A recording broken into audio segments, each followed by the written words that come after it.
After our long journey with the Irwell, it's time to look at its tributary rivers, minus the Crawl, of which we've already covered. The first of these, you may recall, was the Ogden. Sources seem to differ as to where the river actually starts. The map here shows it starting at a confluence of the so-called Ogden Brook and Swinnell Brook, just north of Helmshire. But other sources have Ogden Brook as the river itself, starting from a marsh just off of Grain Road, as marked with the X. That's the interpretation we're going with. The river therefore runs for 4.5 miles through 3 reservoirs in an easterly direction before joining the Irwell at Irwell Vale.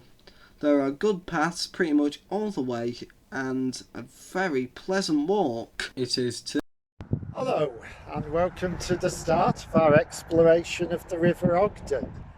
As Sam explained a bit earlier, we're going to start from Ogden Brook, and this is about the nearest we can get to the source without going over barbed wire fences and trespassing.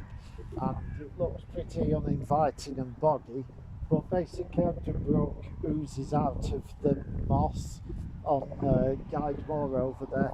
You can already start to see where it's running down into this channel, and we'll meet it a bit further on at the first public footpath to cross it.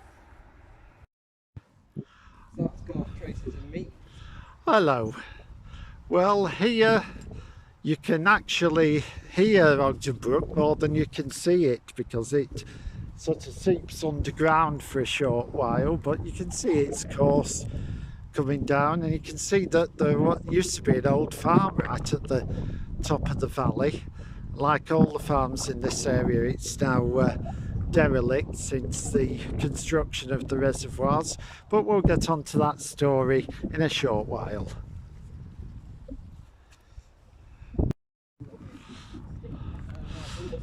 Okay, you can see from this vantage point yet another ruined farm, and you can see that the clough is already getting deeper, although there's not much water still above the surface. And there are 1 or 2 paths marked on the map as staying close to the brook on that side, but they're not rights of way. I couldn't tell you how easy they are to follow now. But we're on this path, which is the Rossendale Way, which stays above the river to the right. Dad, I just figured out I have a new skill. Watch this. Like that. Wow. I'll take a picture of the nettle carefully. I'll take a picture of that. Okay, Simon is sitting in the remains of an old farm above the brook, and I think this one's name was Top of the Knoll. If I'm wrong there, I'll correct myself with some text.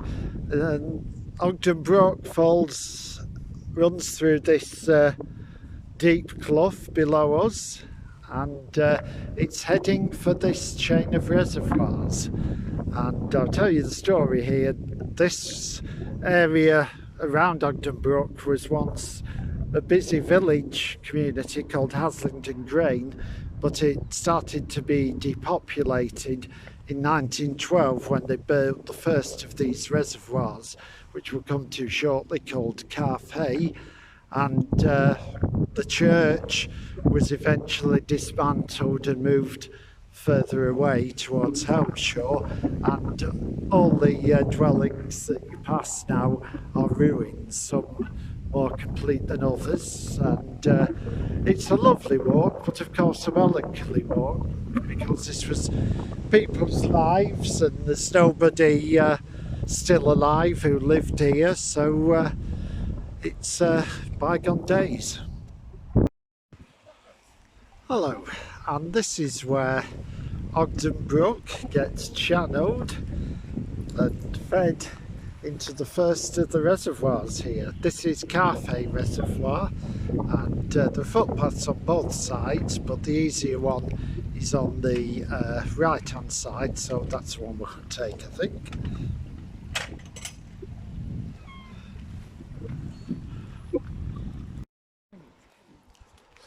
What's interesting here about Calf Hay Reservoir is that the brook is flowing that way through the reservoir, but the prevailing wind is blowing the water this way. So the brook having a bit of a job to get to its exit point at the far dam of the reservoir. But it's a lovely spot here, a bit windswept but gorgeous.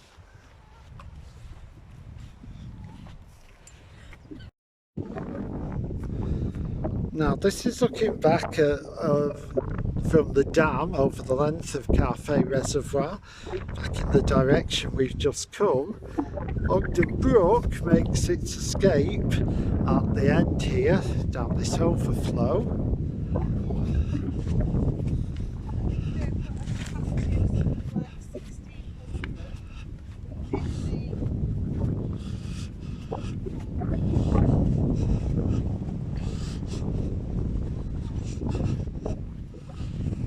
So it flows down this concrete channel for a bit and then gets hived off to the left. You can't really see it very well from this point, but it then gets channeled down the drain into the larger Ogden Reservoir, which is the one you can see through the trees there.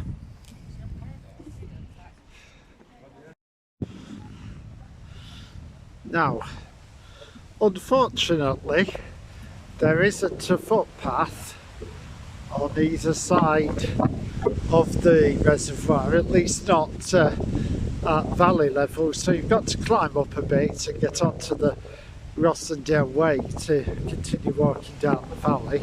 That is unless you wanted to walk on the Grain Road, but your reward is beautiful views.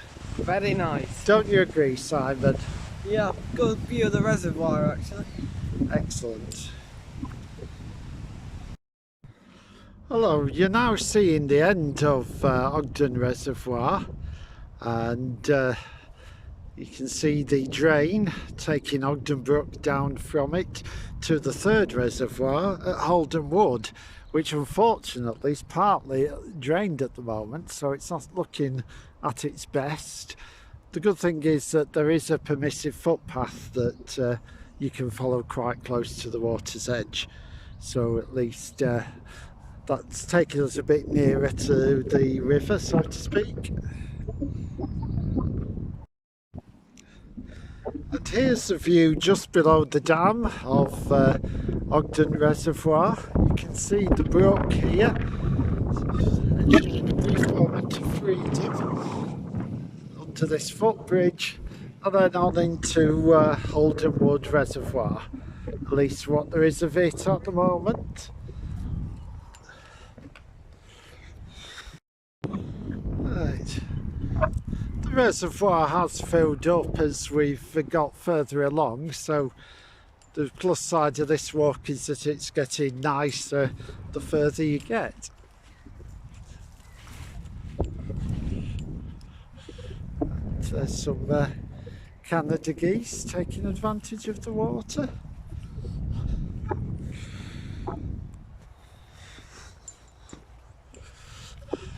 How long would you actually say the walk is? This walk? Yeah. Well, between 3 and 4, I'd say. Well, we did the first couple of miles quite slowly then. Yeah.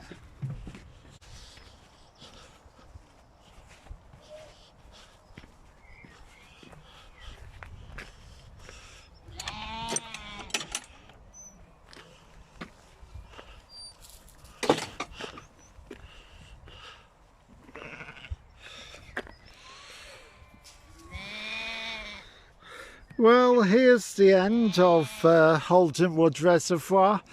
You can see there's two routes really where Ogden Brook can go to flow out of the reservoir and continue its journey down towards Helmshire. And down that concrete channel you can see Ogden Brook working its way down towards Helmshire, where it will meet, I think it's Scammell Brook, and become the River Ogden.